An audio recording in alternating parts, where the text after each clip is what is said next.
Sejatinya sebelum mengenal dirinya sebagai Allah roh yang hidup, memang oleh Allah diizinkan untuk belajar melalui leluhurnya ataupun nenek moyangnya sebagai perantara, menghargai, menghormati mereka yang sudah menjadi roh. Supaya suatu hari Allah itu datang, sudah tidak menjadi kaget dan bisa mempersiapkan diri dengan rela bisa menyambut Allah. Meskipun tidak kelihatan, namun Allah itu ada. Seperti yang terjadi dengan leluhur dan nenek moyangnya yang mereka yakini, mereka itu ada. Ketika seseorang itu sudah mempunyai keyakinan tentang Allah yang tidak dikenalnya, begitu juga keyakinan tentang nenek moyang yang tidak dikenalnya, maupun keyakinan tentang para dewa atau para nabi yang tidak dipahami pengajarannya. Kalau sudah diyakini, maka akan selalu berusaha untuk mempertahankannya dengan segenap kekuatannya dan dengan segenap hati dan segenap pikirannya. Setelah mereka itu mempunyai keyakinan terhadap leluhur dan nenek moyangnya, ternyata yang dicari bukan lagi kebenaran, namun yang dicari adalah pembenaran atas yang sudah diyakininya itu. Sehingga mereka itu tidak bisa bertemu dengan Allah kebenaran karena jadi tertuduh menjadi musyrik. Tapi tunggu dulu, orang-orang yang berkeyakinan kepada leluhurnya ini, mereka yang menuduh musyrik dan syirik, sejatinya mereka sendiri yang menuduh itu pun musyrik. Mengapa sampai terjadinya seperti ini? Baca Keluaran 3 ayat 1-6. Adapun Musa, ia biasa menggembalakan kambing domba Yitro mertuanya, imam di Midian. Sekali ketika ia menggiring kambing domba itu ke seberang padang gurun, sampailah ia ke gunung Allah, yakni gunung Horeb. Lalu malaikat Tuhan menampakkan diri kepadanya di dalam nyala api yang keluar dari semak duri. Lalu ia melihat dan tampaklah semak duri itu menyala, tetapi tidak dimakan api. Musa berkata, "Baiklah, aku menyimpang ke sana untuk memeriksa penglihatan yang hebat itu. Mengapakah tidak terbakar semak duri itu?" Ketika dilihat Tuhan bahwa Musa menyimpang untuk memeriksanya, berserulah Allah dari tengah-tengah semak duri itu kepadanya, "Musa, Musa." Dan ia menjawab, "Ya Allah." Lalu ia berfirman, "Janganlah datang dekat-dekat, tanggalkanlah kasutmu dari kakimu, sebab tempat di mana engkau berdiri itu adalah tanah yang kudus." Lagi ia berfirman, "Akulah Allah ayahmu, Allah Abraham, Allah Ishak, dan Allah Yakub." Lalu Musa menutupi mukanya sebab ia takut memandang Allah. Musa ketika hidupnya sebagai nabi yang pernah diberi otoritas menyandang status Allah di hadapan Firaun, tentang kuasa mujizat menjadi nyata, tiada seorang nabi yang bisa menandingi Musa. Berkali-kali mujizat nyata diperagakan, tidak hanya Musa sendiri yang melihatnya, bahkan dinyatakan kepada seluruh umat Tuhan yang digembalakannya. Juga di hadapan Firaun dan rakyatnya, mujizat menjadi nyata. Meskipun demikian, setelah Musa diistirahatkan supaya tidak menjadi musyrik sebagai nabi, tidak diberi hak diagungkan dan dimuliakan seperti terus bersanding dengan Allah yang hidup. Sebab ketika para nabi itu meninggal dunia maupun diistirahatkan moksa, sudah ending tugasnya sebagai hamba Allah. Baca Yudas 1 ayat 9-12. Tetapi penghulu malaikat Mikael, ketika dalam suatu perselisihan bertengkar dengan iblis mengenai mayat Musa, tidak berani menghakimi iblis itu dengan kata-kata hujatan, tetapi berkata, "Kiranya Tuhan menghardik engkau." Akan tetapi mereka menghujat segala sesuatu yang tidak mereka ketahui, dan justru apa yang mereka ketahui dengan nalurinya seperti binatang yang tidak berakal, itulah yang mengakibatkan kebinasaan mereka. Celakalah mereka karena mereka mengikuti jalan yang ditempuh Kain, dan karena mereka oleh sebab upah menceburkan diri ke dalam kesesatan Bileam, dan mereka binasa karena kedurhakaan seperti Korah. Mereka inilah noda dalam perjamuan kasih-Mu, di mana mereka tidak malu-malu melahap dan hanya mementingkan dirinya sendiri. Mereka bagaikan awan yang tak berair, yang berlalu ditiup angin. Mereka bagaikan pohon-pohon yang dalam musim gugur tidak menghasilkan buah. pohon-pohon yang terbantun dengan akar-akarnya dan yang mati sama sekali. Bukan hanya Musa, bahkan semua para nabi dan para rasul pun setelah selesai tugasnya, kalau mereka seorang nabi, hamba Allah yang sudah diistirahatkan dan meninggal dunia, tapi masih terus dielu-elukan dan diagungkan seperti Allah yang hidup, maka itu yang menjadi musyrik. Sebab dengan menyandingkan raja segala raja, Allah yang hidup di dalam rohnya setara dengan hambanya, nah ini jadi perbuatannya jadi syirik. Sebagai pilihan Allah, status nabi dan para rasul, hanya kesaksiannya yang hidup dan tinggal, bukan untuk dimuliakan dan diagung-agungkan. Terlebih sebagai keturunan darah dan daging seorang nabi, tidak selayaknya diwariskan. Mereka pun adalah manusia pada umumnya, bagaikan seorang pembantu bekerja kepada tuannya. Apakah tuannya juga mengenal keluarga pembantunya? Itu di luar urusan tuannya, bukan berarti sebagai ahli waris kenabiannya. Kalau kenabian itu bisa diwariskan, itu namanya bukan nabi, tetapi sebagai raja-raja atau para imam yang bisa diwariskan keimamannya. Sebab itulah bedanya dengan leluhur moyangnya. Abraham, Ishak, dan Yakub mengapa harus terus diingat oleh bangsa Israel? Karena mereka itu sebagai leluhur moyangnya, bukan sebagai nabi bagi mereka. Sehingga disebut diagungkan, diingat terus melalui daging dan darah, akan hidup terus menjadi marga bagi semua keturunannya sampai Mesias itu datang. Nah, kemudian ketika Yesus sudah datang ke dunia sebagai firman hidup dan Mesias, tentu saja leluhur dan moyangnya tidak boleh disetarakan juga dengan Mesias. Terlebih sebagai pengikut Yesus, apabila Allah disetarakan dengan atas nama Abraham, Ishak, dan Yakub yang bukan moyang mereka, nah mereka pun mendua hatinya menjadi syirik. Baca Kisah Para Rasul 9 ayat 3-9. Dalam perjalanannya ke Damsyik, ketika ia sudah dekat kota itu, tiba-tiba cahaya memancar dari langit mengelilingi dia. Ia rebah ke tanah dan kedengaranlah olehnya suatu suara yang berkata kepadanya, "Saulus, Saulus, mengapakah engkau menganiaya aku?" Jawab Saulus, "Siapakah engkau, Tuhan?" Katanya, "Akulah Yesus yang kau aniaya itu. Tetapi bangunlah dan pergilah ke dalam kota. Di sana akan dikatakan kepadamu apa yang harus kau perbuat." Maka termangu-mangulah teman-temannya seperjalanan, karena mereka memang mendengar suara itu, tetapi tidak melihat seorang juga pun. Saulus bangun dan berdiri, lalu membuka matanya, tetapi ia tidak dapat melihat apa-apa. Mereka harus menuntun dia masuk ke Damsyik. 3 hari lamanya ia tidak dapat melihat, dan 3 hari lamanya ia tidak makan dan minum. Ketika terang sungguh di dalam roh sedang berfirman kepada Rasul Paulus, sejatinya Allah sedang memperkenalkan diri Allah yang bernama Yesus. Ya, itulah awal Allah Roh Kudus sebagai suara yang bisa dipahami berbicara seperti anak manusia. Terjadi semenjak Yesus kebangkitan, pengangkatan, dan firman bertahta bersama Roh Kudus. Maka sejak saat itu suara Roh Kudus bisa ditangkap oleh manusia yang dikehendakinya untuk mendengarkannya, untuk memahami. Tidak lagi menjadi suara yang menggelegar dan menakutkan.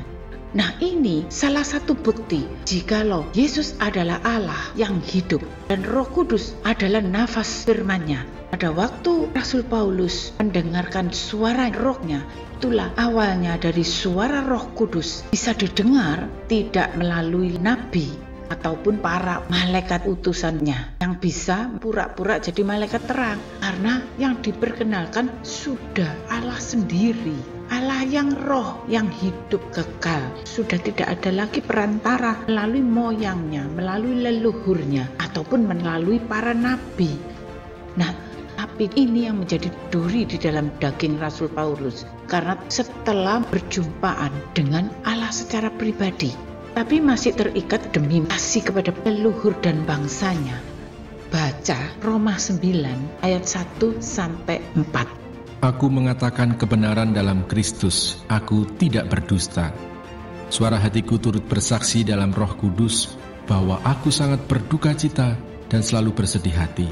Bahkan aku mau terkutuk dan terpisah dari Kristus demi saudara-saudaraku, kaum sebangsaku secara jasmani. Sebab mereka adalah orang Israel, mereka telah diangkat menjadi anak dan mereka telah menerima kemuliaan dan perjanjian, dan hukum Taurat, dan ibadah, dan janji-janji. Meskipun akhirnya menjadi kasih karunia bagi bangsa-bangsa di seluruh dunia, terjadi iman sudah bukan karena Bapak Abraham, tetapi terjadi iman seluruh dunia karena Rasul Paulus yang telah menancapkan banyaknya gigi-gigi di seluruh dunia karena penginjilan Rasul Paulus. Tetapi konsep kasih kepada sesama menjadikan duri dalam daging bagi Rasul Paulus tidak mengalami kesempurnaan. Sehingga konsep kasih sesama yang direfleksikan melalui Rasul Paulus bagi para pengikutnya bagaikan lubang gigi yang mulanya hanya menjadi titik hitam sehingga menjadi lubang yang makin besar, bahkan sampai ada yang terjabut. Karena setitik saja kasih tidak bisa menjadi sempurna, dijadikan pintu bagi keluar masuknya iblis untuk menggocok. Akhirnya gigi-gigi itu pun menjadi rontok satu persatu, jikalau tiada satu pun kebangkitan manusia baru yang sempurna. Jadi jangan dianggap ringan ketidaksempurnaan lelaku spiritual. Kalau dalam hal memahami setiap firman yang telah keluar dari Allah sampai di dalam hal rohnya, tidak perlu diragukan lagi. Tidak ada yang bisa mengungguli Rasul Paulus mempunyai akal budi manusia baru. Karena Rasul Paulus dimuridkan oleh Yesus yang sudah menjadi Allah Roh Kudus. Tentang pemahaman Rasul Paulus mempunyai akal budi yang sangat dahsyat. Dia sangat memahami firman yang sudah keluar. Meskipun Rasul Paulus telah dimuridkan oleh Yesus yang sudah menjadi Allah Roh Kudus untuk memberitakan kabar bahwa mempelai itu segera datang, tapi Rasul Paulus tidak pernah dimuridkan pada waktu Yesus menjadi anak manusia, sehingga ada firman yang tertinggal. Dalam hal itulah Rasul Paulus tidak bisa menembus menjadi bait bagi Roh Kudus, karena hanya tinggal satu saja firman yang tidak sempat ditangkapnya.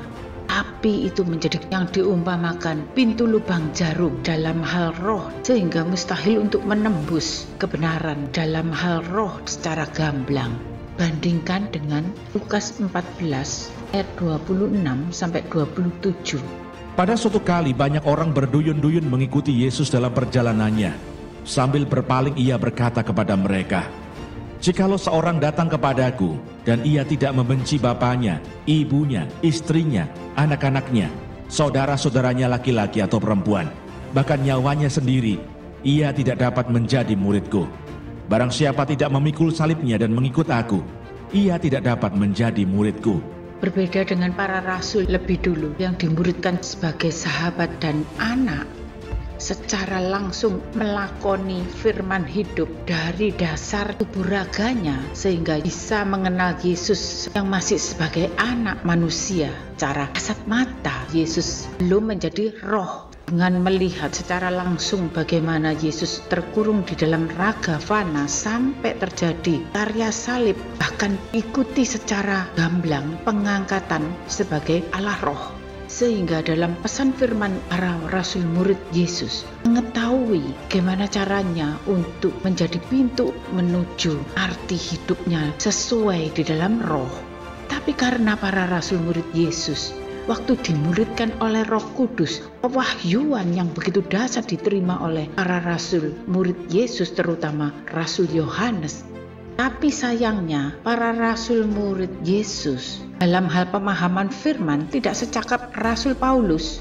Sedangkan Rasul Paulus tidak menerima pewahyuan anak domba yang tersembelih yang mempunyai kunci dalam semua arti kehidupan. Jadi karena kasih dengan segenap kepada Allah harus menjadi bait bagi Roh Kudus untuk masuk ke dalam pintu roh, mengalami pendewasaan untuk memahami kehendak dan rencana Allah dalam arti hidup roh. Jadi tidak hanya memahami arti hidup yang kasat mata saja.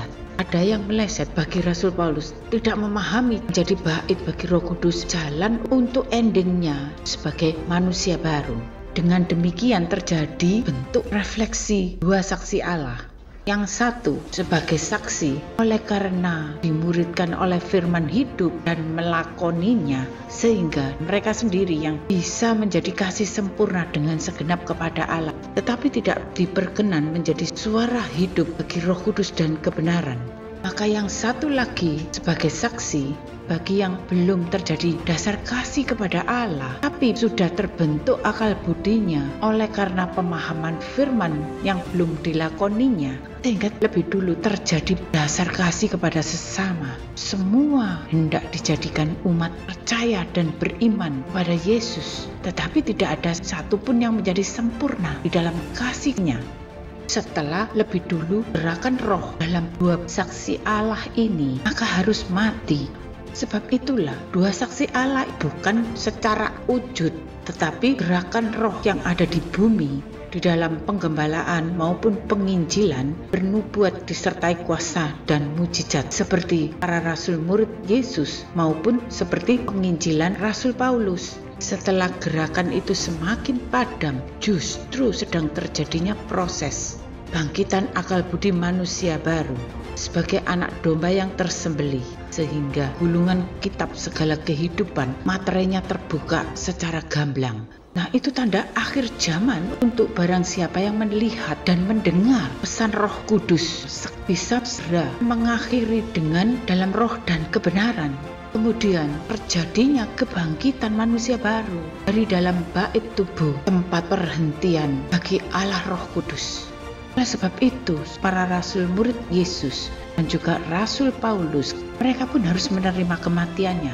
Untuk menerima kedatangan proses anak domba yang tersembelih itu mempunyai akal budi seperti Rasul Paulus, tetapi juga mempunyai perjalanan spiritual di dalam firman hidup seperti para rasul murid Yesus, sehingga terjadinya kasih yang sempurna seperti para rasul murid Tuhan Yesus yang mempunyai akal budi seperti Rasul Paulus. Untuk menerima kebangkitan manusia baru, terjadi ada 7 roh Allah di dalamnya.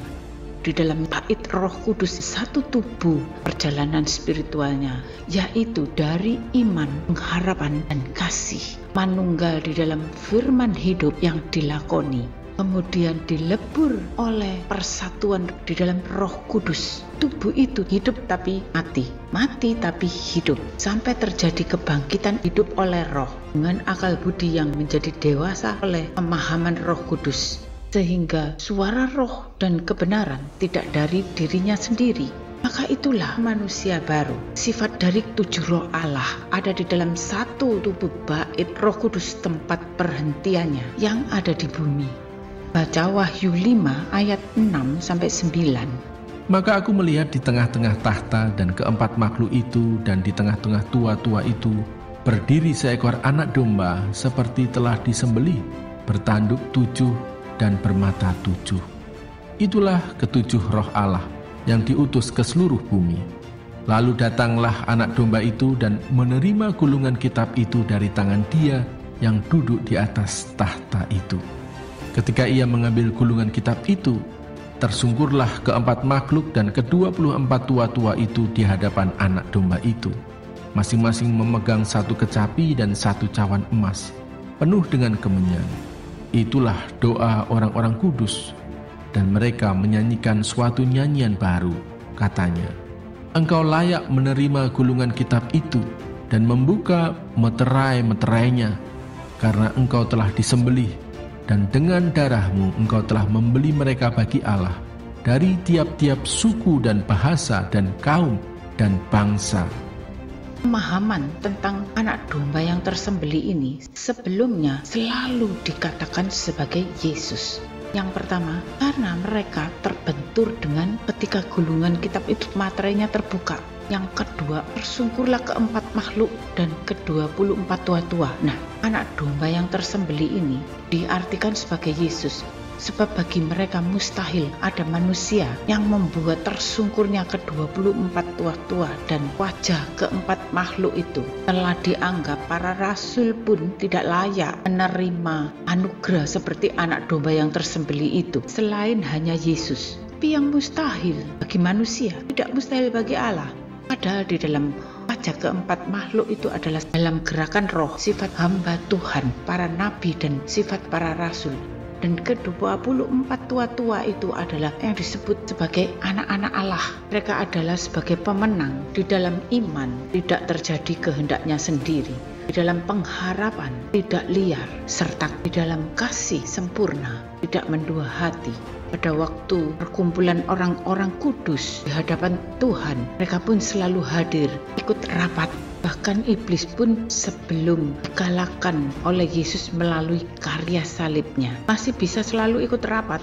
Karena terbukanya materai itu di akhir zaman, segala rahasia ilahi dan rahasia segala kehidupan yang dicipta Allah jadi gamblang, kemudian menjadi pemberitaan suara roh dan kebenaran. Sebab yang menjadi refleksi suara roh dan kebenaran dari dalam bait tubuh, tempat kediaman Roh Kudus di akhir zaman ini sudah bukan Yesus, yaitu anak domba yang tersembelih. Karena pada waktu terjadinya proses anak domba yang tersembelih itulah saatnya Yesus duduk di tahta kuasa firman, dimuliakan, berdampingan dengan nafas Roh Kudus yang memberi hidup. Anak domba yang tersembelih, kebangkitan hidup oleh roh, sebab telah berkenan menerima kuasa firman dengan harga yang dibayar 7 kali proses sampai menjadi 7 roh Allah, menjadi saksi ada di dalam baitnya sebagai suara roh dan kebenaran yang tidak dari diri sendiri. Amin.